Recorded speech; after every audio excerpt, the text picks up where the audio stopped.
So finally, after kind of sitting through this slow period that we had going on over here on the NA version of the game, we finally have actual content coming our way, and with that brings a new limited servant into the game that a lot of people have been looking forward to, because not only is this servant an absolute banger, she's also rather good. Yeah, that's right, we're talking about Miss Crane, the quote-unquote big brain support type servant that everybody's kind of afraid to use. But do not worry, in today's video I'm going to break down everything she does, and you'll see that she's not so scary. You could definitely make use of this servant, at least if you decide to summon for them, because again, I know that Lost Belt 6, while it is a little bit away, you know, they said early June, it's still also relatively close at the very same time, so kind of be cautious if you're going to summon or not. But regardless, I'll break her down in today's video. As per usual, make sure you leave a like on the video and you subscribe to the channel for that sweet daily FGO content, where your boy is always trying to make sure that you are up to date on all the goings-ons on both the NA and the JP version of the game. However, this video is sponsored by Angel Legion. Has Princess Connect shutting you down, giving you a little bit of an idle RPG hole shape in your heart? Well, look no further, because this is going to be a new idle RPG, which, if you don't know what that means, is very similar to something like Princess Connect, where you kind of build up your team and the game will kind of play for itself. If you enjoy that style of gameplay, then you'll definitely love this game. Plus, there's the added bonus that your main character is fully customizable. And so if you liked games such as like Code Vein and you really like customizing your main character, then you'll also enjoy this game. Plus, for my viewers, they have a code to give you guys a bunch of the in-game currency, some recruitment devices, some coupons, and all sorts of little goodies that you could get just by using my code, which I should be flashing on screen right now somewhere, and I'll also have that in the pinned comment down below, as well as the instructions on how to redeem your stuff. Again, just a fun little game to try out and play while we're kind of in this slow period on JP, especially because while NA may be getting some content, JP we're still waiting for Golden Week, for Time Out and all those people to drop. So consider taking this game for a spin, and it also does help out the channel. So with all that being said, let's get back to our regularly scheduled programming. So let's just go ahead and just start diving right into Miss Crane's kit, starting off with her hits. And yeah, she's a caster. She's got that triple arts deck, which is going to be very good in your arts teams because you're going to have extra arts cards floating around, meaning it's going to be even easier to arts chain. But also, if you want to use her in conjunction with, say, your quick or buster type servants, it's also going to be very helpful in giving them additional arts cards, so they can also find their arts chains in case they're missing out on a little bit of NP, because Miss Crane is not really relegated to any one card type. You can pretty much use her in whatever team comp you want, where you just want little extra buffs here and there. So that makes her really strong for all of that. I would say to not even really concern yourself with the NP gain and the arts cards and like all the hits and everything here, because yeah, while you could say, oh well, 0.39% with 4 hit arts cards, like maybe you got to get some crits or something to really get a lot of NP gain back, but really it's not all that big of a deal, because if you don't know, Miss Crane basically just likes to pop her NP and leave immediately, and you probably won't see her again for the rest of the battle.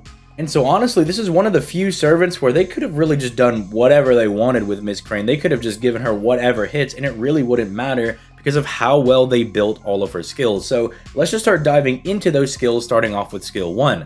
Again, you'll notice that a lot of buffs that Miss Crane does do not give stuff for herself, because, you know, she's not counting that she's still going to be here on the board. She's supposed to be leaving. So she's going to give the entire party invincibility except herself for 1 turn. So it's basically the Merlin Nope skill, except again, since she's supposed to dip out, you know, doesn't really need to give it to herself.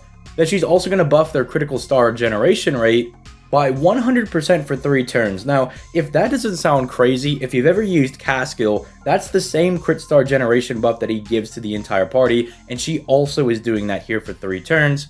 And the reason that 100% star gen buff is actually really insane is because let's say you have something like the arts card that has a star genning value of 0, being buffed by 100% does at least guarantee that each of the arts cards hits will drop at least 1 star, meaning that even your art servants with high hits can generate a lot of stars. Now, this last effect is where some people have a little bit of concern with Miss Crane, because she gives 10 stars to every costume owning servant except herself, for a potential total of at least 20 stars. Now, the reason this is very important is that Miss Crane has a little bit of a goofy thing going on with her NP, where she requires 20 stars to fire her NP. It does not consume the stars, but it does at least require that she does have 20 stars at the bare minimum to even fire the NP.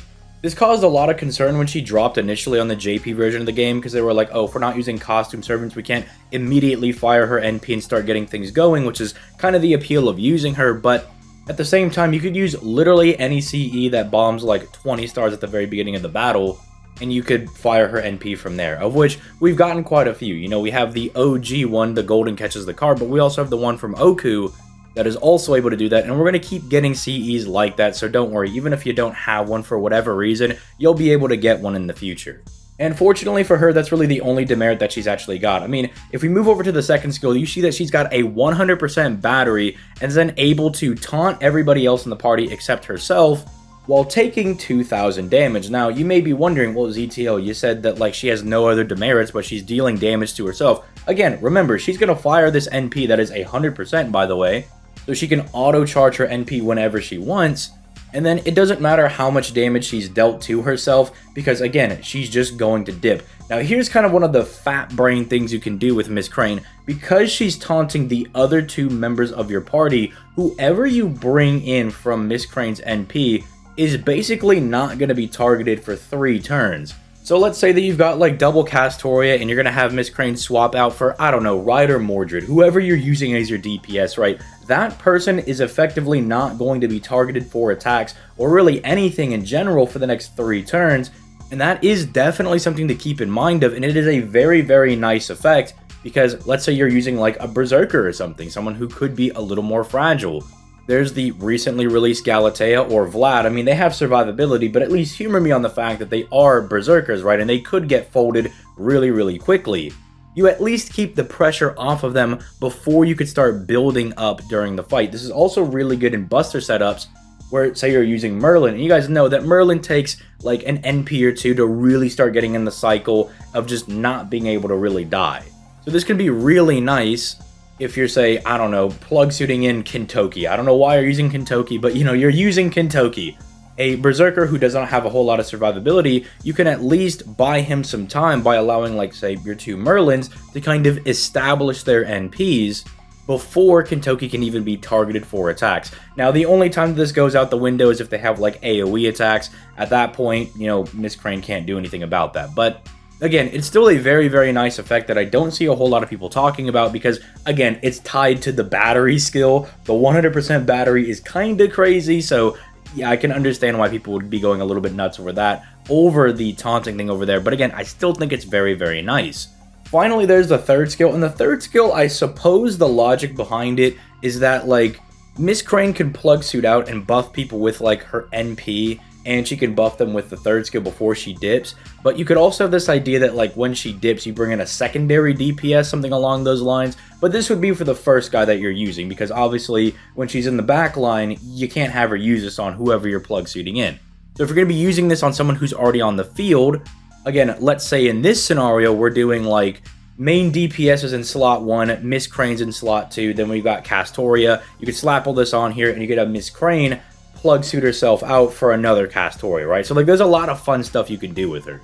But she's going to be giving that ally some pretty nice star weight, 50% crit damage, the same crit damage that Waver offers people for 3 turns. So, you know, you're going to be doing some solid crits. Gives them insta-kill immunity for 3 turns, which, again, is one of those things that it's just nice that it's there. It's not going to come up very often, but you know, when you have some really annoying insta-kill boss, it's the same thing that, like, Scotty has on her NP. It's just kind of nice and very convenient for those specific fights that they do at least have that. No spoilers, but there is a pretty annoying boss fight that you guys will be getting in the future that kind of spams a lot of insta-kill, so it will be very, very nice for that. But as you guys can see between all 3 of the skills, there's a lot of interesting stuff that you can do for Miss Crane. You can start off by buffing one person and then plug suit out for another support. You could start off by like setting up one DPS and then kind of plugging out for another DPS. It's just very interesting stuff because, I mean, plug suit has been very, very strong since the very beginning of the game. Being able to swap out your servants whenever you want is really, really strong. It's why Chen Gong is also really good. It's why Arash is really good. Being able to cycle whenever you want is super strong. So, like, you could kind of do whatever you want with Miss Crane. I'm sure there are some people in the comments being like, no, I would do this, or I would do this. But the fact of the reality is, you can kind of do whatever you want, because Miss Crane just being an additional plug suit, quote unquote, is super nice. But let's go ahead and close this off by talking about her NP. This is arguably one of the reasons you really want to use her on your primary DPS, because she's going to be giving them a nice 20 to 40% attack buff for 3 turns, depending on NP level. This is kind of like baby Castoria, because while Castoria goes for like 30 to 50%, hers is only 20 to 40%, but hey, it's still nice. She's also going to be giving them 30% NP damage for 3 turns, so again, is double buffing them and giving them a lot of damage, especially after Oberon comes out, because as soon as someone gets a fat NP damage buff, you know, Oberon just starts seeing stonks go up. She's also going to charge that person's battery by 30%, and then she's going to dip out. She's going to move to the very back of your party, and then push somebody else back in. So, again, might take like 1 or 2 tries to get used to, but once you kind of get the feel for it and you kind of learn how you're using Miss Crane, it's very, very fun to break this servant out. The only thing that I think is a bit unfortunate for Miss Crane is that she kind of has, say, the Tamamo issue, and you could argue that she's maybe an updated modern version of Tamamo, because Tamamo does not offer any fat NP on any of her skills, whereas Miss Crane technically does, right, because she can charge her NP and then immediately dip out. That does offer the 30% whenever you want. It only gives it to one person, but most of the time you kind of just need your DPS to pop off and it should be fine anyway. But it's the same problem where it's on NP, so you can't really access it, quote unquote, on turn 1. You know, she may be able to charge them to 100%, but then they can't fire their NP because you've already locked in your turn. So I do see that as like the only reason why some people would not want to use Miss Crane, because of the whole Tamamo thing, where a lot of the power comes from their NP, but at the very least they did give Miss Crane a lot of interesting stuff to kind of work with. Again, whoever you bring out is going to be like not targetable, and then you could choose to buff this person or that person. You could do a whole lot of really fun stuff with Miss Crane, and I for one just have a lot of fun just toying around with her. Now, as for whether or not you should be summoning for this servant, it's a very hard sell, because you do have Morgan coming out in a couple of months, but arguably more important than that, you have Koyanskaya and Oberon coming out. We're going to open up the Buster meta. Plus, Castoria also does come back for Lost Belt 6, and she's definitely just a stronger support type servant that is much easier to use than Miss Crane is. So it's a very hard sell for me. As much as I would love to tell people to, yeah, try this servant out, they're super fun, you can do a whole lot of really cool stuff with them, unfortunately, they're just coming out at a very poor time. I know when she came out on JP, we were all going crazy for her because it was a lot of fun to, you know, mess around with this new support type servant. They were kind of trying something new with the whole swapping things around, but unfortunately, we have that clairvoyance on NA, and we have the confirmation that Lost Belt 6 is dropping at the beginning of June, so gonna be really, really hard to actually sell people on summoning for this servant. But if you do, I hope this video helped you out and kind of gave you some ideas of what you could do with Miss Crane. But on that note, I'm gonna go ahead and get out of here. You guys have yourselves a nice day. Peace, late guys.